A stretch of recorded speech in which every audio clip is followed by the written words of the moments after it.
સુરતના પૂર્ણામાં દારૂના અડ્ડા પર વિજિલન્સના દરોડા 6,85,000 રૂપિયાનો દેશી વિદેશી દારૂ જપ્ત. પોલીસે સ્થળ પરથી 14 દારૂડિયાઓની ધરપકડ કરી.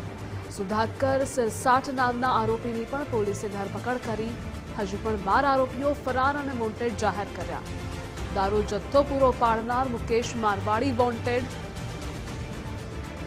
સંવાદદાતા રાકેશ જોડાયેલા છે. રાકેશ, વિગતો જણાવશો.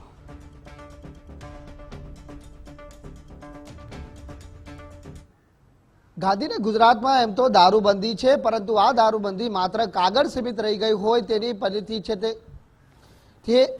છે તે સુરતના પૂર્ણા વિસ્તારમાં હાલ જોવા મળી છે, કે જ્યાં સ્ટેટ મોનિટરિંગ સેલ દ્વારા સુરતના પૂર્ણા પોલીસ મથકની હદમાં આવેલા ભાગ્યોદય ઇન્ડસ્ટ્રીયલમાં ચાલતા મસ્ત મોટા દારૂના પીઠા ઉપર રેડ કરવામાં આવી હતી. રેડ દરમિયાન અહીંથી કુલ છે તે 14 જેટલા લોકો છે તે દારૂની મહેફિલ માણતા મળી આવ્યા હતા, તો જ્યારે 12 જેટલા લોકોને વોન્ટેડ જાહેર કરવામાં આવ્યા હતા. મહત્વની વાત છે કે સ્થળ ઉપરથી સ્ટેટ મોનિટરિંગ સેલની ટીમ દ્વારા 9 લાખથી પણ વધુનો દેશી અને વિદેશી દારૂનો જથ્થો છે તે કબજે કરવામાં આવ્યો છે, જ્યારે ખાસ કરીને 15 જેટલા મોબાઈલ, 9 જેટલા વાહનો અને રોકડ રકમ સહિત કુલ 13 લાખથી વધુની મત્તાનો મુદ્દામાલ કબજે કરાયો છે. ગણેશ પાટીલ નામનો જે ઇસમ છે તે આ દારૂનો પીઠો ચલાવતો હતો અને અહીં દારૂની મહેફિલ માણતા આવતા લોકોને તમામ પ્રકારની જે વ્યવસ્થાઓ છે તે કરી આપવામાં આવતી હતી. ત્યાં સુધી કે દારૂ જ્યારે આપવામાં આવે ત્યારે તેનું પેમેન્ટ પણ પેટીએમના માધ્યમથી છે તે લેવામાં આવતું હતું, જે અલગ જ બાબત બનીને સામે આવી છે. આ માત્ર પ્રથમ રેડ નથી. 25 ડિસેમ્બરના રોજ પણ સ્ટેટ મોનિટરિંગ સેલની ટીમ દ્વારા પૂર્ણા પોલીસ મથકની હદમાં આ પ્રમાણેની રેડ કરવામાં આવી હતી, પરંતુ શા માટે પૂર્ણા પોલીસના જવાબદાર અધિકારીઓ સામે આ મામલે કોઈ કાર્યવાહી કરવામાં આવતી નથી તે સવાલ ઉપસ્થિત થઈ રહ્યા છે.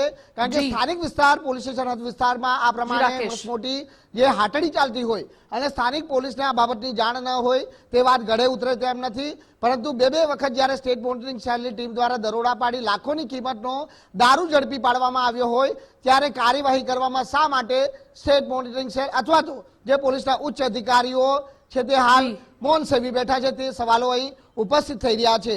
મહત્વનું છે કે હાલ આ સમગ્ર જે રેડ દરમિયાન 5,646 દારૂની બોટલો કબજે કરવામાં આવી છે. સાથે 196 લીટર દેશી દારૂનો જથ્થો પણ કબજે કરાયો છે. ત્યારે સ્વાભાવિક છે કે સ્થાનિક પોલીસની હવે કામગીરીને લઈને ક્યાંક ને ક્યાંક સવાલ છે તે ચોક્કસ ઉપસ્થિત થઈ રહ્યા છે અને તેની પાછળનું જે કારણ માનવામાં આવી રહ્યું છે તો વહીવટદારોની સાંકળ.